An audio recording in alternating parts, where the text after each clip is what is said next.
मिले बार आबे गोरी दिन मंगलवार के डाहर देखत रही हम हर दी बाजार में मिले बार आबे गोरी दिन मंगलवार के डाहर देखत रही हम हर दी बाजार में औ तोला कुरकुरे खवा हो हरदी के परदी पिहा तोला कुरकुरे खवा हो हरदी के परदी पिहा तोला कुरकुरे खवा हो हरदी के परदी पिहा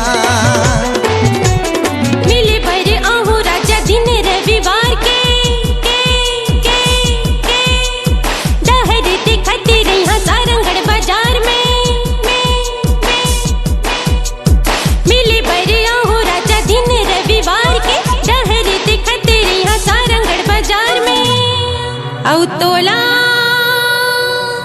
खजानी खवाऊंगा सारंगढ़ के राजू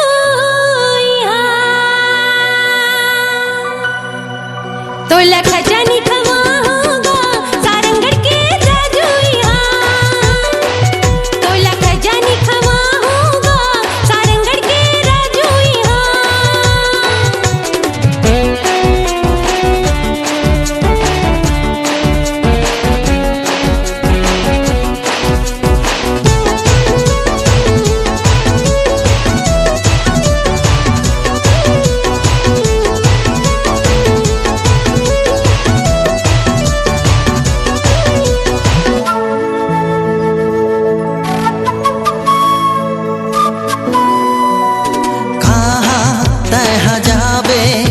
के धुरबो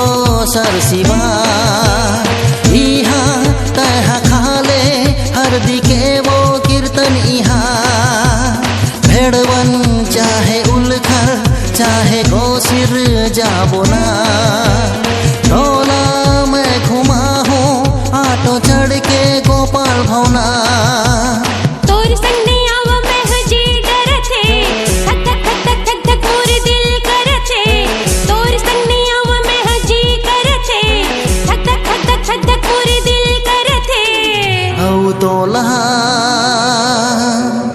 मैं ऑटो में घुमा हूँ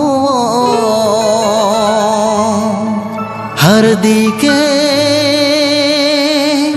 शोभा के माँ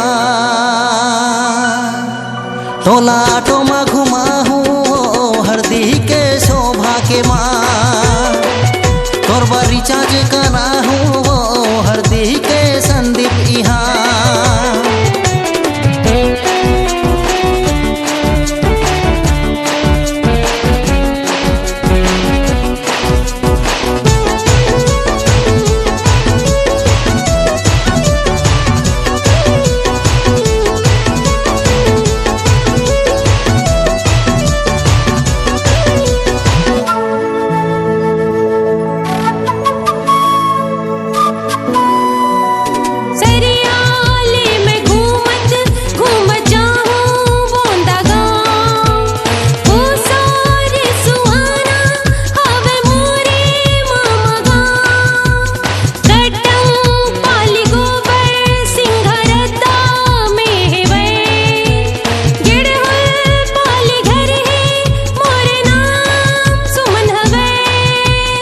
कहाँ कहाँ गोटल धर के फांसे मोलाबो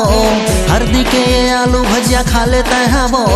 कहाँ कहाँ गोटल धर के फांसे मोलाबो हरदी के ये आलू भजिया खावेते हैं वो औ तोला मालपुआ मैं खवा हूँ हरदी के परदी पिहा मालपुआ मैं खवा हूँ हरदी के परदीप इहा तोला कुरकुरे खवा हूँ हरदी के परदीप इहा मिले बार आबे गोरी दिन मंगलवार के डाहर देखत रही हम हरदी बाजार में मिले बर आबे गोरी दिन मंगलवार के डाहर देखत रही हम हरदी बाजार में औ तोला कुरकुरे खावा हो हरदी के परदीपिहा तोला कुरकुरे खावा हो हरदी के परदीपिहा तोला कुरकुरे खावा हो हरदी के परदीपिहा मालपुआ में खावा हो हरदी के परदीपिहा मालपुआ में खावा हो हरदी के परदीपिहा हरदी के परदीपिहा हरदी के परदीपिहा हरदी के परदीपिहा। आपकी आवाज ही आपकी पहचान है। यदि आप अपनी आवाज को एक नया आयाम देना चाहते हैं तो चले आइए मल्टी ट्रैक डिजिटल रिकॉर्डिंग के लिए AVM ऑडियो वीडियो स्टूडियो खबतराई रायपुर 9301523929 93296 9804।